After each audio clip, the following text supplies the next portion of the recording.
Welcome everyone to the 2021 NFL season.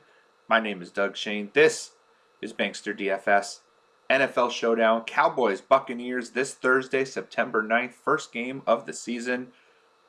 Dallas Cowboys and their big-time offense going to Tampa Bay to face the Super Bowl champion Tampa Bay Buccaneers and Tom Brady.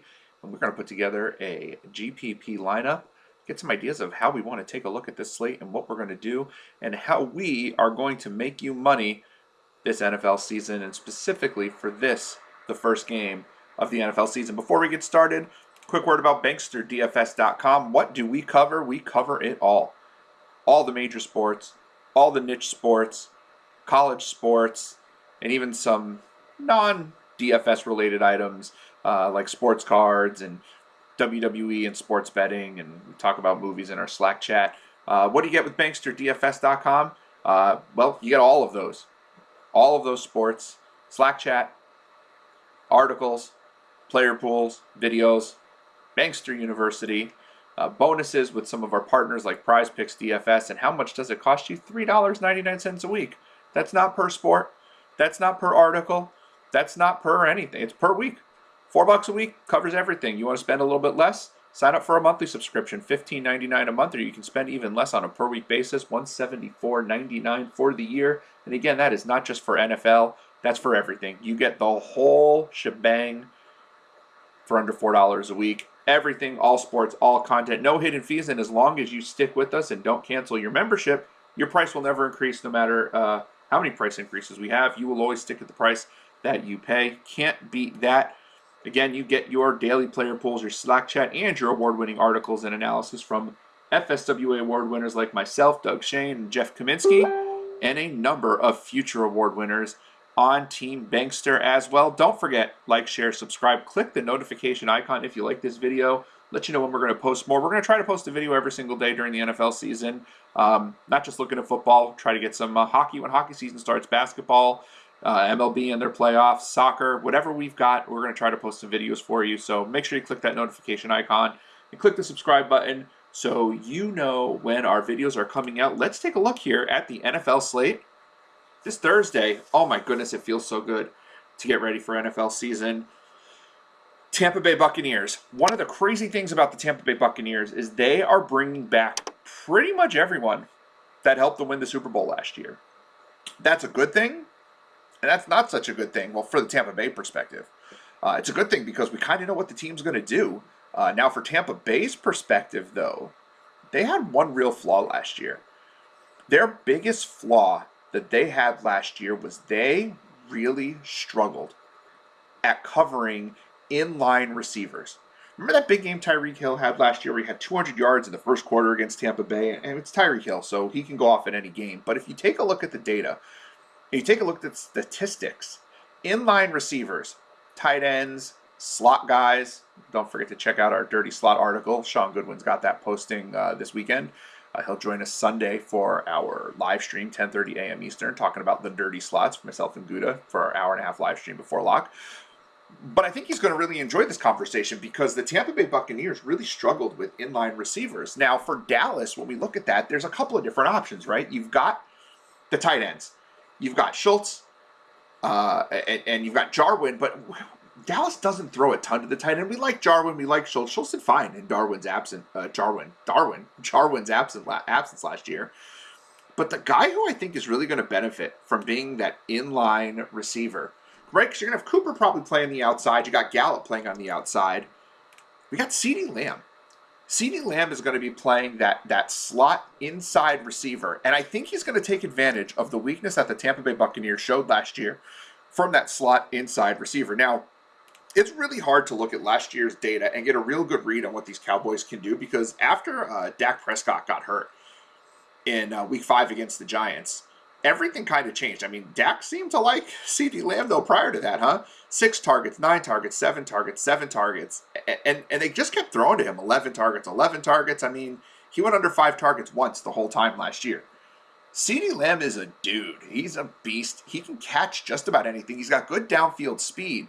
And he's going to be a mismatch on the inside for any team he plays. But against a team like Tampa that has that kind of a weakness, CeeDee Lamb's the kind of guy who could really take advantage of that mismatch.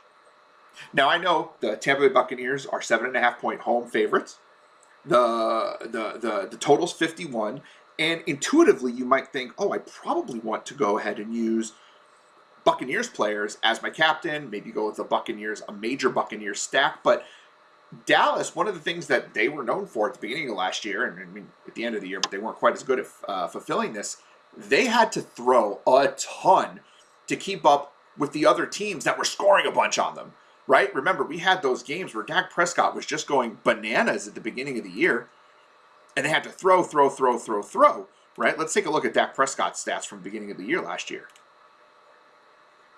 He had 266 against the Rams, 450, 472, 502, and then 166 in the game against the Giants before he got injured. I mean, he had 3 straight games of 33-plus fantasy points, and he was on his way to another big game against the Giants when he got hurt. And as you can see, Dallas still scored 37 points in that game. Dallas' defense is still not very good. I understand they brought in Dan Quinn to run the defense. They drafted Parsons, and the defense should be a little bit better.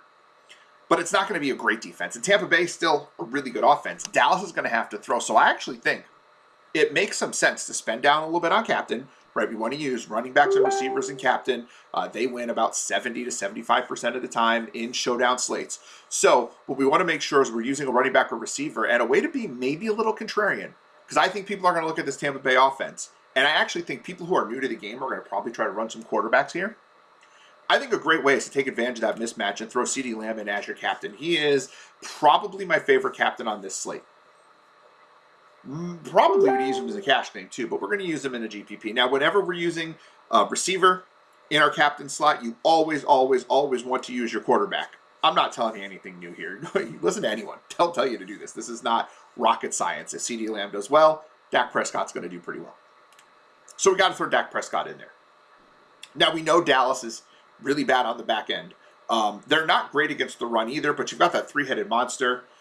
I don't really call it a three-headed monster. I'm not really a Leonard Fournette guy, I'll be honest. And Gio Bernard's going to catch some passes. I really think Ronald Jones is going to take control of this backfield, but I don't know how much I'm going to use him in this game necessarily, or what my ownership percentage is going to be on him this year, for this week, for this game. I do think there's some value there. I think a lot of people love Leonard Fournette, but I'm really more of a Ronald Jones guy. I think he's ready to assert himself as the main running back. But I think Tampa Bay is going to come out swinging. Tom Brady's going to look to throw the ball downfield. I think he's going to use all those weapons that he has to take advantage of that terrible Dallas back end. Because of that, Tom Brady's going to go into my lineup, and that leaves us with about $5,400 per player. I definitely want to get a Tampa Bay receiver in there. And with now news that Chris Godwin sat out of practice, he's a little iffy to go, even if he plays. And I love Chris Godwin. Even if he plays, I think he's going to be somewhat limited.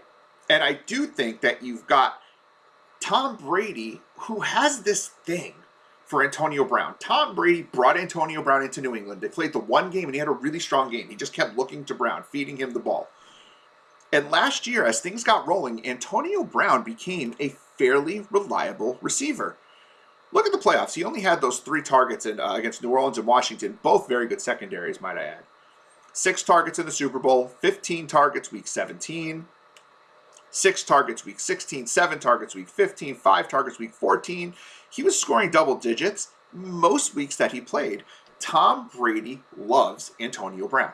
And Antonio Brown is priced down at $5,600. I love the idea of throwing Antonio Brown into this lineup, particularly if you're going to see limited or injured Chris Godwin. I actually hope Chris Godwin plays, because that'll keep the percentages down on Antonio Brown. If Godwin's out, I think a lot of people are going to go to Antonio Brown. But I love getting Brown in there. If only $5,600, it still leaves us $5,200 per player. Now, I'm looking down a little bit, and I kind of want to get a little bit of value. I do think Dallas is going to have to play catch-up a little bit. And playing catch-up, I actually think there's an avenue for a guy like Tony Pollard to get some run in this game. I already am down on Zeke this year a little bit. Everyone loves Zeke this year. I actually think Dallas is going to try to work Tony Pollard into the offense a little bit more. Tony Pollard was catching a whole bunch of passes towards the end of last year. He's a guy that they're going to want to get in on passing downs. He's got some oomph as a runner. He'll be spelling Zeke Elliott. And at $4,200, 10 to 12 points is going to get you there. And he's got that potential. Is he guaranteed 10 to 12 points? No, he might only see 5 touches. But I also think at this price point, he's a guy we can absolutely look at to get into our lineup. I don't know if I necessarily want him for sure in my lineup, especially when, even though I'm not a Gio Bernard guy, if Gio Bernard's going to get passing down work for the Buccaneers, and if he's going to be in there, $2,000, he needs like 2 catches for 20 yards, 3 catches for 20 yards to get us a 2 to 2.5 times return already. Anything above that is just a bonus. And we've seen that the Buccaneers have used their passing down back for extended periods in a drive. I'm just going to throw him in there just to kind of see what that does with our lineup. That leaves us $8,500 in our lineup, which gives us an opportunity to take a look at Amari Cooper as another player in our stack, which I actually think will differentiate our lineup a little bit, because instead of rolling with 2 Buccaneers receivers with Brady, if you run a couple of Cowboys receivers, then I think that's going to differentiate yourself right off the bat. Now, I'm not a big fan of Amari Cooper. I actually think he's going to take a big step back this year, but Dak Prescott really likes Amari Cooper. 14, 9, 12, and 16 targets in the 4 games he played with Dak Prescott. $8,400 is not a bad price for Amari Cooper. And now you're running a Dallas double stack with Lamb, who I think will be more. I don't think he's going to be as highly owned as a captain as some of the other players. You still get Amari Cooper in there with those targets. If he gets 10 targets, if he gets 8 to 10 targets, Amari Cooper is going to pay off his price. And so now you've got a really highly correlated lineup. You've got a couple of pass catchers for the Buccaneers along with Tom Brady, right? Because Gio Bernard, you're getting him for the pass catching. You're not getting him because he's going to run 20 times. And you've got those 2 pass catchers with Dak Prescott. I don't think the defenses are a great way to go in this game. Now, there could be some upside, right? Because no one's going to want the defenses in this game, particularly Dallas is. I'm not just looking to get the 1% guy, though, right? That's something we have to consider when we build our lineups, too. We don't just want the 1% guy. We want a lineup that's going to be a little bit different than any other lineup that we can find out there. I think by focusing on the Dallas stack as opposed to the Tampa Bay stack, we've differentiated ourselves enough to at least have a shot in a GPP. Now, the Millie Maker, Millie Maker is going to be tough to win solo. It's going to be a lot of similar lineups. There's only so many reasonable combinations you can make, and unless you throw Scotty Miller and he has a 3 for 40 and a touchdown, barring something like that, you're going to see lineups that are playing with a similar player pool, and maybe you do get a little bit weird. Maybe you do throw a Scotty Miller or an OJ Howard or a Tony Pollard or a kicker into your lineup with the hopes that maybe they get a little bit of work and that they could be enough to differentiate you. But you also don't want to get too far off the reservation. This lineup has got ridiculous upside with Lamb and Prescott and Cooper, and you've got Brady and Brown. Now, if Mike Evans has one of those games where he just dominates, we're in trouble here. But Mike Evans is going to be wildly popular. But we saw games last year with Mike Evans. Not that I want to rip Mike Evans. But we saw games last year with Mike Evans where he did not get a lot of work. 4 targets, 2 targets, 2 targets. And then he picked up a little bit. But then towards the end of the year, 4 targets, 3 targets, 1 target. He was very touchdown dependent. He only had 5 games with 100 yards receiving. He only had, 2 games with more than 6 catches. And I know 6 catches is a good number, but he didn't go cuckoo bananas last year all that often. So it's possible Mike Evans gets 2 catches, 15 yards, and 2 touchdowns. We've seen that from him before.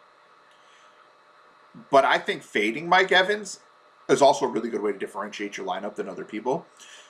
And I think that's a good opportunity for you to take a look at a Millie Maker type lineup. In a cash game, I'm probably going to play Mike Evans. But in a GPP, I think it's okay to fade a guy like Zeke Elliott. It's okay to fade a guy like Mike Evans because it's not like, again, we're not fading them for nothing. Yeah, we got Gio Bernard in there. You've got to find some value with teams like this who have really high-powered offenses.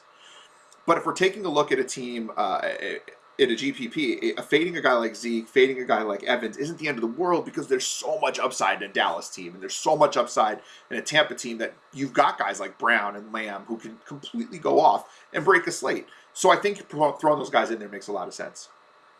Folks, just a reminder, you can find our work at banksterdfs.com. $3.99 a week gets you access to all of our content. We've got a ton of Week 1 NFL content up.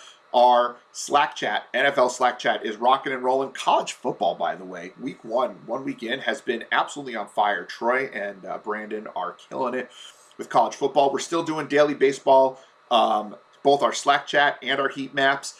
Saturdays we have our soccer with a FSWA Soccer Writer of the Year, Jeff Kaminsky.